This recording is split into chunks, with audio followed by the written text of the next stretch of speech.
Hi YouTube, Public Piper here, and I had a lot of fun making this video because I was able to do three things I've been wanting to do for a long time. I was able to go out to McCrainie's out in Charlotte, North Carolina, and finally taste Currituck, which I've heard a lot about. I've heard a lot of people talking about it. I knew it was going to be a good blend. I had no idea how good until I tried it. So I was able to knock that out. I was also able to do a comparison of these three Rattray blends and really get to know them a lot better than I had before. I've smoked all three before, but I always thought they smoked similarly. And so smoking them side by side really taught me a lot about the subtle differences between all three. And then lastly, I'm going to talk about Dawn Mist clay pipes. I got several of these recently. These are fantastic. So I want to talk a little bit about these as well. So with that, let's go out to Charlotte. Alright, so I just got here to McCrainie's, and it's actually right in the middle of a huge shopping center. It's actually in the middle of a parking lot in a shopping center. So let's go take a look.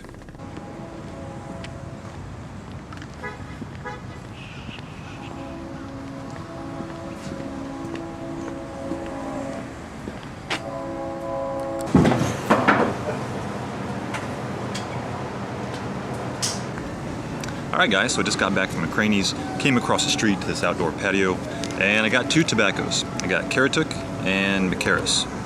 Now Currituck, I'd have to say Eastern Grey is probably responsible for making this popular in the YTPC. He talked about it a long time ago. He loved it. Jay Piper also made a video about it. And after that I knew I had to try it eventually. And so I've had a bowl of this, and I've had a bowl of McCranie. I'm smoking that one right now. And between the two, I actually prefer Currituck. They're both relatively soft. The owner of McCranie said they don't add any additional toppings above and beyond, you know, the McClellan components that they're using to mix them. They're both relatively soft. Currituck is a little less soft, and therefore that's why I like it. There's just, you know, excluding Latakia, there's so many different components in it. I don't know if I would call it a complex blend, but it's definitely multi-dimensional, multifaceted, and multi-layered. It was just, it was a great bowl. The McCranie, a little sweeter, a little more artificial tasting, but for a brick and mortar blend that's designed to be soft for the new pipe smoker, it's excellent. This would be a good fishing blend, a good hunting blend. You know, one of those blends that you can just take out, smoke all day, and not have to really think about. Alright, so I lied earlier. I actually got another tobacco from McCrainie's, and it's their McCranie's Red Flake. And this is aged from 2008. It says it right there on the tin. And this is actually one of the blends that they're actually they're known for. Alright, so apparently I lied.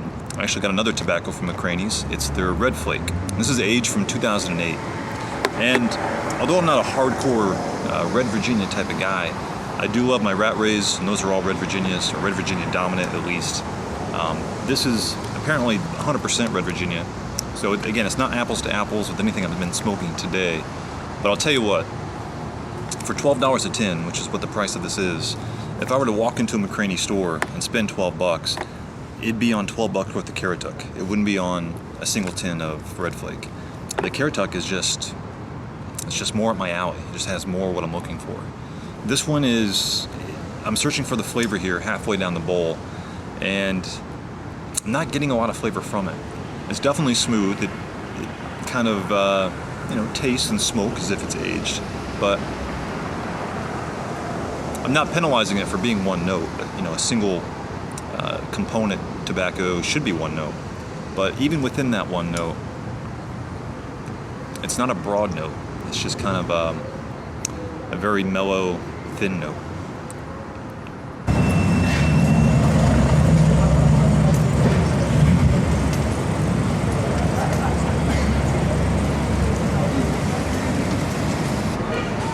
Alright, so I spent the last couple days doing back-to-back, side-by-side comparisons in these little clay pipes among all three blends.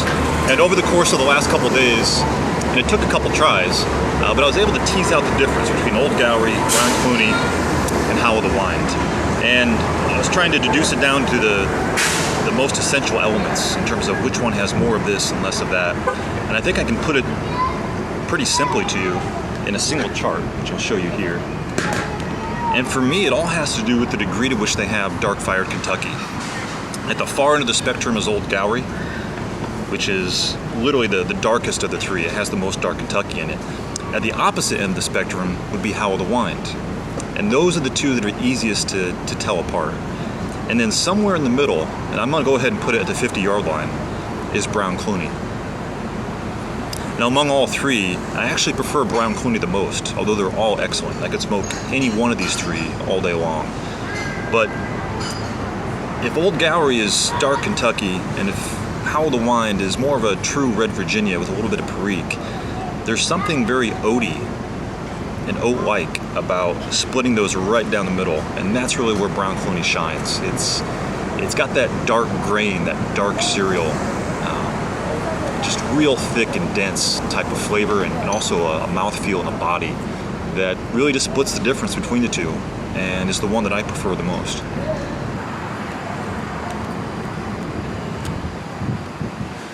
These Dawn Mist clays are just excellent. I got 8 of them of various shapes, various sizes, and they all smoke just amazing. The one thing that she does differently from other clay makers, and I found this out by doing a kind of a one-on-one email exchange with her, is that before she puts hers in the kiln, she takes a stone, and I forget exactly what kind it is, but she uses it to compact the clay to get it more dense. And the result is it makes it less porous. And once you put it in the kiln and then take it out, then the result is that it's less abrasive on the lips and on the tongue. In other words, it's more smooth. And you can never really tell that unless you've smoked another clay. So for example, my very first clay that I got, when I smoked these back to back, that one just feels like, it almost feels like an SOS pad. It's very gritty, it's very porous, it's kind of very abrasive, and I have to put chapstick on the other one just to smoke it comfortably. This one is relatively smooth. I think she puts a little bit of lacquer on this one particularly, just to make it that much more smooth. But even the one without that lacquer on the tip, still a night and day difference compared to my other clay pipe.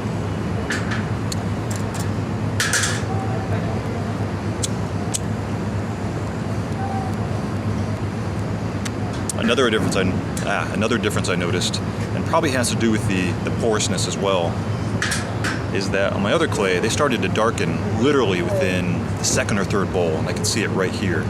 I'll insert a picture here to show you. This one in particular, I think I've had 5 or 6 bowls. As you can tell, it is essentially pristine white. Now there could be pros and cons against that. Maybe you actually do want it to darken, that means it's more porous and therefore breathing better and letting more moisture escape. But for me, in my opinion, I'd rather keep them looking this way as long as possible, because they're already a dry smoke. This is no wetter of a smoke than my other clay pipe is. So I still know it's very absorbent. So I'm smoking some Hal O the Wynd right now, and I just looked these up on tobacco reviews to look at the components, and they say the components are the same for all three. It's Kentucky, it's Virginia, and it's Perique. So obviously the difference is in the proportions. As I already talked earlier about, obviously OG has more dark Kentucky in it, but what about Perique? Well, when I'm smoking Old Gowrie, I would swear there's no Perique in it until I smoke them side by side, and then I can tell there is more spiciness here. Not just less Kentucky, but also more spiciness. And when I smoked Hal O the Wynd versus Brown Clunee, again, I thought Hal O the Wynd had more Perique in it. It's very, very subtle, and I only picked it out when smoking it side by side, but there is just a hint there. All right, thanks for watching, guys. This was a lot of fun to do, so I hope you enjoyed it. Again, all 3 Rattray blends are fantastic. If you had to choose one, I'd say get Brown Clunee. And with that, I want to wish you a Merry Christmas. I'll talk to you later.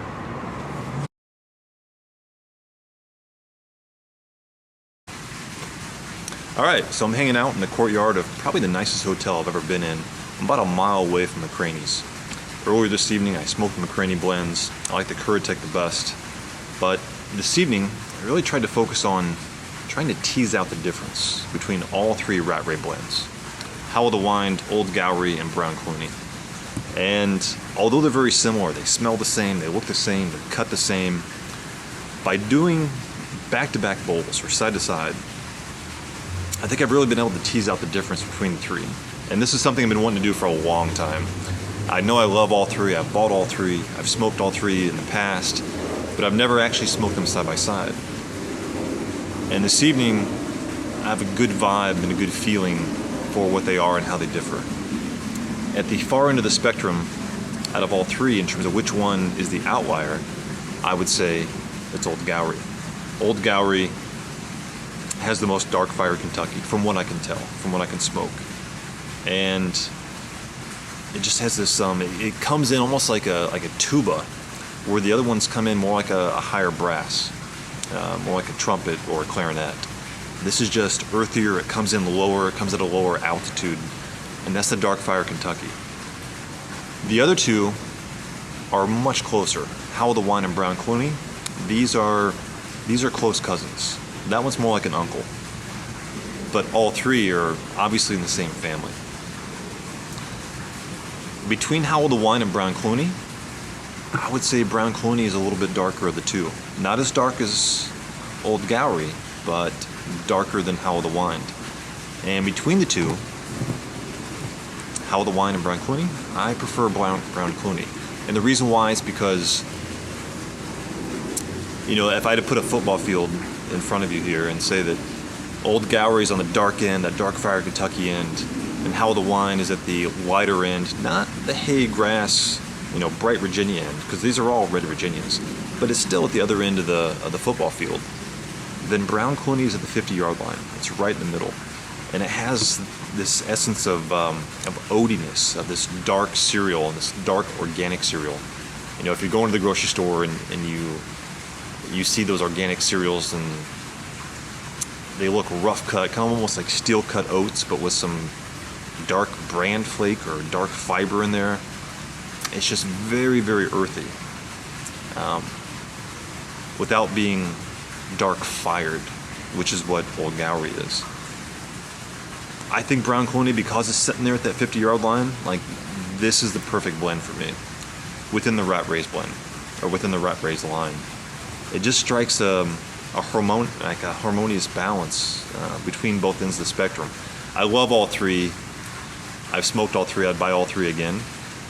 But my favorite of the three is Brown Clunee.